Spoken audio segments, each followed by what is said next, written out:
Yes. Okay, so you said you read my thing. Right. And I've been looking at a memoir I wrote and some other things. And where it all led me is how do I experience the effects today of my having been in the civil rights movement in the 60s. Mm-hmm. And the first thing I thought of was that, you know that front desk that we just came in and we passed the front desk? Mm-hmm. Well, there's a woman who works at that desk often who she never says hello to me when I come in. Mm. And it always reminds me of being in the movement and having people from the black community, a number of them, come with me and stand by me and tell me, you say hello to everyone. And they would watch to see that I did it right. And it's like this huge lesson that I carry with me, this like major value. And when I walk down the street, I say hello, and I notice who says hello and who doesn't say hello. You know who most consistently doesn't say hello? Are white men. And they just walk by and you aren't there. Now, it's not everyone, but it's a lot. And so that's in my daily life. Both my having the joys of saying hello and my getting really pissed at this woman at the desk who doesn't say hello.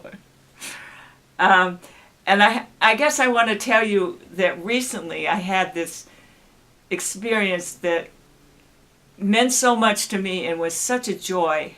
I was walking in a neighborhood in downtown Oakland because I was early to church and I was just doing a little exercise. And I was looking around at all the buildings and really enjoying them. And I looked up and there was an African American woman who was probably in her late 30s walking toward me. And the next thing I knew, she was saying, "Thank you for that great smile." I had no idea I had smiled. And I said, raising my finger, I said, "Back at you." Mm-hmm. And she gave me the hugest, most beautiful smile. And that, you know, be able to make a connection like that of humans seeing each other, recognizing each other across race, across age, maybe across gender identification, who knows. Just, it doesn't get any better than that. So, and for the days since then, I keep remembering it and keep enjoying it. Oh, that's so excellent. Another thing that I noticed, that how my 60s experience travels with me still, is that I'm a part of a group of tenants who watch the Warriors basketball games in the lobby TV. And what it means is that I get to have an affection for the black players. And it has a little different feeling for each player. And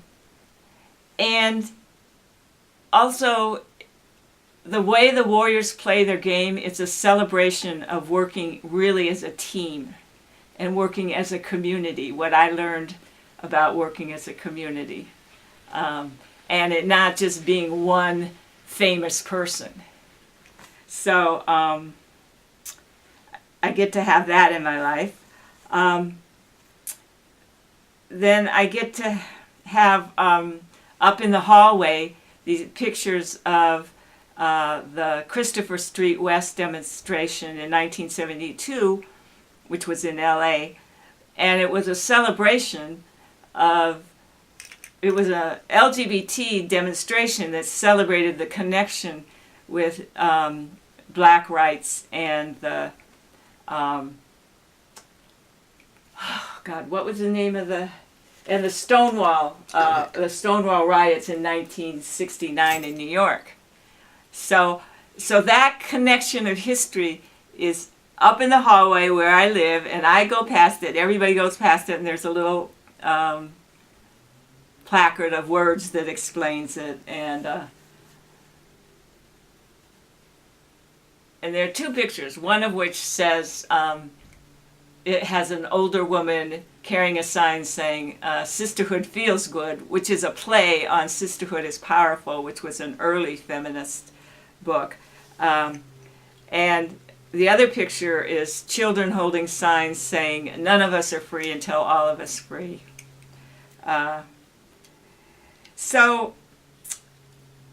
And then the other ways that my being in the civil rights movement led me to being in the women's movement and then being a lesbian feminist. And a number of the lesbian feminists that I was close to in the early 70s activism live here right now. Oh. And one of them was just the head of our tenants association. So the history lives on. Mm-hmm.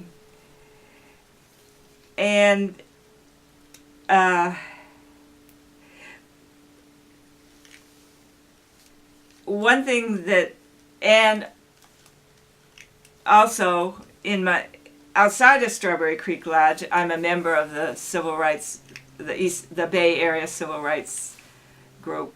And the thing that I do, the activism that I do the most and that I love is I carry around where is it there? Right here. I carry around the business cards, which, here they are. These business cards that send people to the website. And I carry them with me, and I give them to all different kinds of people. And it is so much fun, and it does feel like activism. And I always warn them, I said, there's a whole lot of stuff on there, so don't get overwhelmed. Take care of yourself.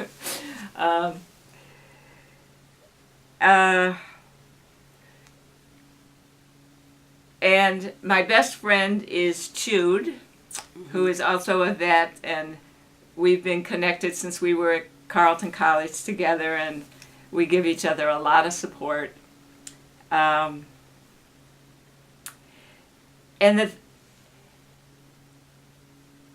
the thing that is maybe one of the things that's changed the most is I think my primary identity now is not as a white activist or lesbian or feminist, but is as being old. And what that means is that I have more friendships with men than I ever have, because we have in common dealing with issues of being old. And I'm grateful for that. And so there's more they're always saying there's more old women and not old men, but... Well, there are. But I used to have no men friends. Oh. Mm-hmm. And now I do. And I'm grateful. Yeah. So that's okay. My introduction. Okay. That's excellent.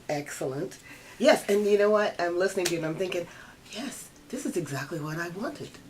Oh, I need to go back and do those other interviews over. Yeah. Yes. Wow. So you have a number of books and things? I do. Have you gotten to read my memoir, this one? My Family, the Movement, and Me? You know what? It's that I'm not reading anybody's anything until I'm all done. Because okay. I really wanted to hear it from know us. you. Well, I want to meet you as you are now. Okay. And if you remember something that you want to say, that's good. If you don't, that's fine too. All right. But I want to tell you that But this you is have great stuff. this is on the Civil Rights Vets website, I saw that. the whole thing. Mm-hmm. I just read it yesterday. When did you write this? What? When did you write this? I wrote this in, well, I think I finished it in, it's about me being in Albany, Georgia in, for about 10 days in 1963. And then I wrote it in the 90s and finished it in 2002. Well, I just read it, and at the risk of being immodest, it is so good. I can't believe it. Okay, and so these are your journal entries. Well, it's an introduction. It's interviews with my brothers and sisters about what it was like for them to have me be in Albany, and then things that my father wrote, things that my mother told me. I mean, it's amazing. And I looked around to see if I had other copies because I would like to give you one, but I haven't found it. It's okay. But you can read it on the website. And